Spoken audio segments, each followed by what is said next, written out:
Hey everyone, ओम नमः शिवाय and welcome back to the channel. I hope कि आप सभी ठीक होंगे और अपना भी ध्यान रख रहे होंगे और आप सभी की तैयारी भी एकदम अच्छे से चल रही होगी। तो आज है 23 अगस्त और आज हम करने वाले हैं यूपीएसआई के टेक्स्ट बुक के सैटरडे के अल्टीमेट मेगा मॉक टेस्ट का एनालिसिस। और सैटरडे में आता है, ये आप सभी को पता होना चाहिए। और सैटरडे में आता है, फ्री होता है, आप सभी लगा सकते हो जिनके पास भी टेक्स्ट बुक है। मतलब जब भी आप टेक्स्ट बुक से पढ़ाई कर रहे हो तो आप वहां से ये फ्री में मॉक टेस्ट लगा सकते हो। हर सैटरडे में आता है, बहुत अच्छी तैयारी का पता चलता है कि कैसी हमारी तैयारी चल रही है। लेकिन फिलहाल अगर मैं बात करूँ तो कहीं ना कहीं थोड़ा सा ये लोग इजी बना रहे हैं सैटरडे वाला मॉक टेस्ट।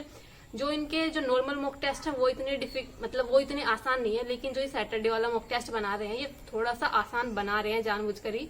तो चलो फिलहाल तो हम बात करेंगे इसी मॉक टेस्ट का एनालिसिस करने वाले हैं कि क्या क्या चीजें रही, क्या क्या रहा।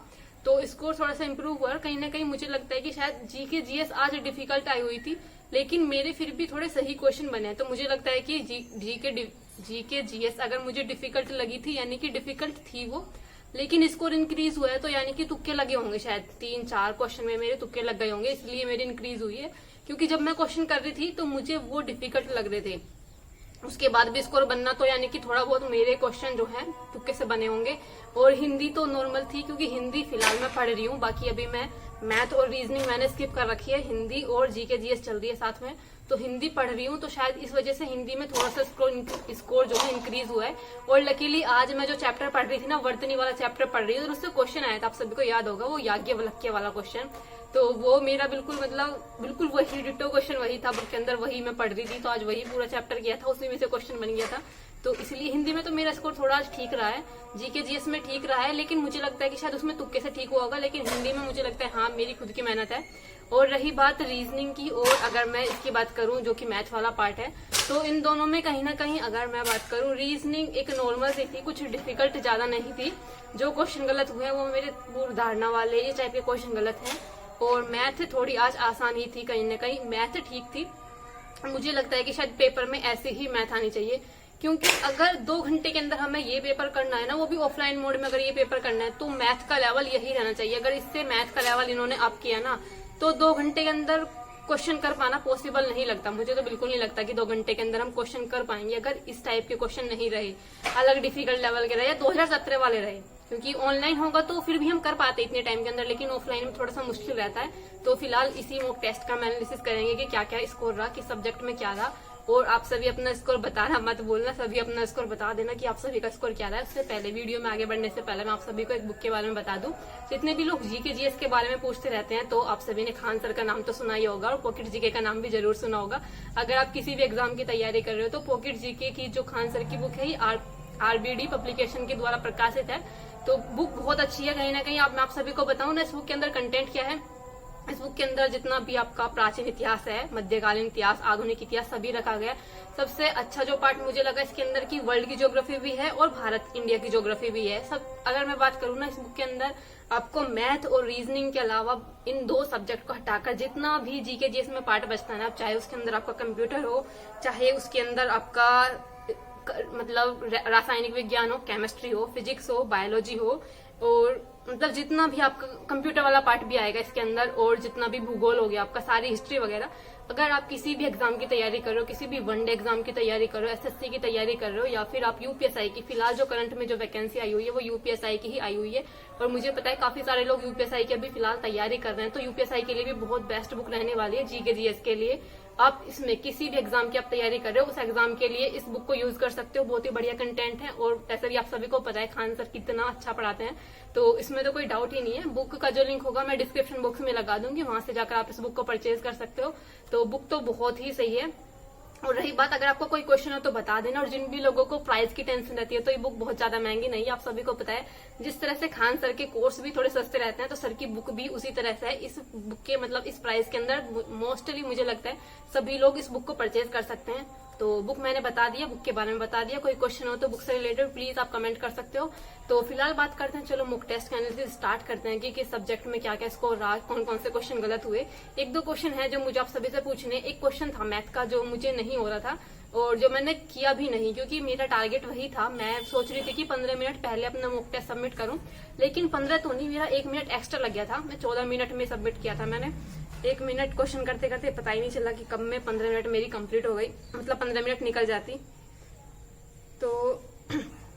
क्वेश्चन मैंने रखे थे, 5 क्वेश्चन रखे हैं शायद। हिंदी में एक क्वेश्चन था कि पूर्व और उत्तर के बीच की दिशा कौन सी होगी, और पता नहीं मैंने जल्दबाजी में ये लगा दिया नैऋत्य, जो कि ईशान होता है। पूर्व और उत्तर के बीच में ईशान होता, और जो ये नैऋत्य जो बनता है ये इधर बनता, मतलब कि पश्चिम और दक्षिण के बीच में जो दिशा बनती ये वाली बनती, और मैंने जल्दबाजी में ये लगा दिया। 79 लोगों का ये क्वेश्चन सही हुआ है और मेरा ये क्वेश्चन गलत है। इस टाइप का क्वेश्चन जब आपका गलत होता है ना तो बहुत दुख होता है कि मतलब क्वेश्चन पढ़ रखा है, सब कुछ पता है, लेकिन पता नहीं उस टाइम पर दिमाग कहाँ गया, जल्दबाजी में हुआ, पता नहीं क्या हुआ है। ये क्वेश्चन मेरा गलत था। उसके बाद एक मैथ में था या शायद रीजनिंग में था कि भिन्न को बताना था, अलग मतलब विषम बताना था। तो मैंने इसमें 63 लगाया था, जो कि 9 सत्ते 63 था। 9 और जो 7 था ना, दोनों जो है सह अभाज्य संख्याएं बन रही थी, बाकी किसी में भी सह अभाज्य संख्याएं नहीं बन रही थी, इसलिए मैंने बी लगाया था, जो कि मेरा ये क्वेश्चन गलत हुआ है। 23% लोगों का ये क्वेश्चन ठीक है, तो ये क्वेश्चन भी मेरा गलत था। और हाँ, ये क्वेश्चन मुझे पूछना था आपसे, 13वां क्वेश्चन था ये, अब पता नहीं रीजनिंग में था मैथ में था, कि अपने घर से निकलने के तुरंत बाद अंकुर दाएं मुड़ा, 40 मीटर चला, फिर बाएं मुड़ा 20 मीटर चला, उसके बाद वह फिर से बाएं मुड़ा और 30 मीटर चला। तो ये करके पूरा क्वेश्चन था। तो मुझे इसमें सबसे पहली जो लाइन थी ना कि अपने घर से निकलने के तुरंत बाद अंकुर दाएं मुड़ा, इसका क्या मतलब होगा, मतलब अपने घर से निकला, जिस डायरेक्शन में निकला फिर दाएं मुड़ा, तो यहाँ से शायद मुझे कंफ्यूजन हो गया और ये क्वेश्चन मेरा नहीं हुआ था। इतना आसान सा क्वेश्चन है, तो ये क्वेश्चन मेरा नहीं हुआ था। कभी कभी हमें लगता है ना कि हमारे बहुत आसान से क्वेश्चन गलत हो जाते हैं, और जो क्वेश्चन हमें लगता है कि ये डिफिकल्ट था या ये गलत होने के चांस ज्यादा थे, वो ठीक हो जाता है। तो ऐसा ही हुआ था इस क्वेश्चन में। बाकी एक क्वेश्चन था ये जिसमें बॉक्स बनाकर देते हैं ये लोग, तो ये बॉक्स सा बनाकर दिया हुआ था, इधर दे रखा था 14, 12 और 336, 15, 18, 540, 16 और 416। तो मैंने इसमें लॉजिक लगाया था कि 14 का स्क्वायर और 12 का स्क्वायर, इन दोनों को जोड़ा और फिर इन दोनों के जोड़ में मैंने ऐड किया था 14 और 12 का जो डिफरेंस था ना, उस डिफरेंस का शायद स्क्वायर किया था, शायद डिफरेंस था, वो जोड़ दिया था। तो मेरा यही बन रहा था एग्जैक्ट। मैंने दूसरे में भी यही किया था, पहले में भी यही किया था, दोनों में बन गया। और जब मैंने तीसरे में लगाया तो मेरा 12 आया था। फिर पता नहीं इसमें इन्होंने ऑप्शन 13 दे रखा है, तो ये वाला क्वेश्चन भी मेरा गलत था। और एक क्वेश्चन था जो मेरा आज अनअटेम्प्ट रह गया। मैंने सोचा था कि मैंने सारे क्वेश्चन अटेम्प्ट किए, बट गलती से हो गया ये। ऐसा होता है ना कि जैसे आप नेक्स्ट क्वेश्चन कर रहे हो, नेक्स्ट क्वेश्चन पर क्लिक होने की बजाय ना उसी ऑप्शन पर क्लिक हो गया। एक ही ऑप्शन पर अगर आप 2 बार क्लिक करते हो ना, तो वो पहले तो आपने चूज कर लिया, जब दूसरी बार क्लिक करोगे तो वो गायब हो जाएगा। ऐसा हुआ मेरे इस क्वेश्चन में। 23वां क्वेश्चन था, दिया हुआ था कि ए और बी की वर्तमान आयु 6 और 5 है, 4 वर्ष पहले यह 5 और 4 थी, 10 वर्ष बाद क्या होगी। तो मैंने पूरा क्वेश्चन कर लिया और मुझे आंसर भी याद है, इसका ये आंसर आया था, लेकिन पता नहीं वो क्लिक करने में शायद मेरा दोबारा इस पे क्लिक हो गया, तो ये क्वेश्चन मेरा गलत हो गया इस वजह से, मतलब अटेम्प्ट ही नहीं हुआ, अनअटेम्प्ट रह गया। तो सब्जेक्ट वाइज मतलब सब्जेक्ट मैंने आपको बता दिया कि किस सब्जेक्ट में क्या क्या गलतियां हुई थी। मैथ में अगर जो मैंने 1-2 क्वेश्चन आप सभी से पूछे वो बता देना। फिलहाल चलो बात कर लेते हैं स्कोर की। तो हिंदी की अगर मैं बात करूं तो हिंदी में जो मेरा स्कोर रहा था ये था 37 क्वेश्चन मेरे सही थे, 3 क्वेश्चन गलत थे, और हिंदी को करने में लगा था आज 11 मिनट। कहीं ना कहीं हिंदी और जीके जीएस को करने में अब मेरा टाइम पहले से ज्यादा लग रहा है। पहले 6 से 7 मिनट में मेरी कंप्लीट हो जा रही थी, लेकिन अब मैं थोड़ा सा ध्यान से करती हूँ क्वेश्चन, तो इसमें मेरा इतना ही रहा था हिंदी में। हिंदी में तो मेरा वो रचना वाला गलत था कि 2023 में साहित्य अकादमी पुरस्कार पूछा हुआ था शायद कि किसे मिला था, वो गलत था। और 2 क्वेश्चन और थे, एक तो वो दिशा वाला था शायद, और एक और था कोई। फिलहाल बात करते हैं जीके जीएस की कानून और संविधान वाले भाग की। इसमें मेरे 27 क्वेश्चन सही थे, 13 क्वेश्चन गलत थे, और 9 मिनट का इसको करने में टाइम लगा था। मुझे लगता है मुझे थोड़ा डिफिकल्ट लग रहा था, तो शायद मेरे 23 या 24 होंगे, बाकी जो कुछ है ये तुक्के के होंगे, 3-4 क्वेश्चन। और रही बात, अब बात करते हैं मैथ की, संख्यात्मक और मानसिक क्षमता। इसमें मेरे 34 क्वेश्चन सही थे, 5 क्वेश्चन गलत थे, और 1 क्वेश्चन अनअटेम्प्ट था, यानी कि वो मैथ वाला क्वेश्चन था जो मेरा अनअटेम्प्ट हो गया था।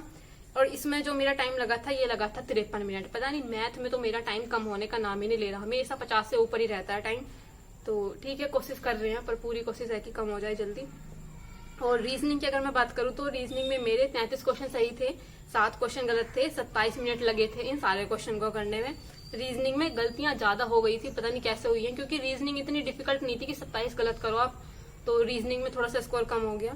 चलो फिलहाल बात करते हैं कि टोटल ओवरऑल स्कोर जो रहा था मेरे 131 क्वेश्चन सही थे, 28 क्वेश्चन गलत थे, 1 क्वेश्चन अनअटेम्प्ट था, और मार्क एक्यूरेसी जो थी 82% थी, और स्पीड जो थी 1 क्वेश्चन पर मिनट। और 6239 बच्चों ने उस टाइम तक मॉक टेस्ट लगा लिया था। मैंने सैटरडे में मैं बैठी थी 3 बजे के करीब ये मॉक टेस्ट लगाने के लिए, तो ये मैंने इस टाइम लगाया था। एक बार इधर भी और देख लेते हैं। रैंक जो रही थी 201 रही थी 6242 में से। स्कोर जो था 327.5 था 400 में से। परसेंटाइल 96 थी, एक्यूरेसी 82 थी, क्वेश्चन 159 अटेम्प्ट किए थे, एक क्वेश्चन पता नहीं कैसे अनअटेम्प्ट रह गया, तो ये रहा था मेरा स्कोर। तो मुझे लगता है कि कहीं ना कहीं देखो इसमें ना सभी का स्कोर ये रहा होगा, तो इसमें बहुत खुश होने वाली बात तो कुछ भी नहीं है, क्योंकि ये मॉक टेस्ट ना आसान आया हुआ था। पिछले वाले मॉक टेस्ट में आई थिंक मेरे 315 नंबर थे और इस वाले में 327 हैं। या तो शायद चलो तैयारी भी की होगी एक हफ्ते में, जो भी चीजें पढ़ी हैं उनको रिवाइज किया, उनको फिर मॉक टेस्ट लगाया, तो स्कोर भी इंक्रीज हुआ होगा। तो यही सब चीजें रही थी। फिलहाल अगर मैं बात करूँ, देखो कुछ लोगों के कमेंट आते हैं कि दीदी आप कौन कौन से सब्जेक्ट अभी फिलहाल में पढ़ रहे हो, तो मैं सिर्फ अभी 2 ही चीजें पढ़ रही हूँ, हिंदी और जीके जीएस वाला पार्ट, क्योंकि मैथ और रीजनिंग में थोड़ा सा अभी सोच रही हूँ कि अभी रुक जाऊं, पहले पहले एक बार हिंदी और जीके जीएस कंप्लीट कर लूं, उसके बाद मैथ और रीजनिंग साथ में पढ़ूंगी। तो इसलिए हिंदी और जीके जीएस वाला पार्ट चल रहा है मेरा, और आई थिंक चैप्टर भी मैं आपको बता दूंगी मेरे कितने चैप्टर हुए हैं, तो वो सब चीजें पढ़ रही हूँ। और जीके जीएस में मेरा स्कोर ज्यादा इंक्रीज नहीं हो पा रहा, सिर्फ जो मैंने संविधान पढ़ा और जो संविधान में कुछ आर्टिकल याद किए यही क्वेश्चन मेरे थोड़े बहुत बनते हैं। तो यही सब चीजें मुझे बतानी थी। अपना स्कोर प्लीज बता देना, बाकी मिलते हैं नेक्स्ट वीडियो में, और तब तक के लिए bye bye, take care and Radhe Radhe.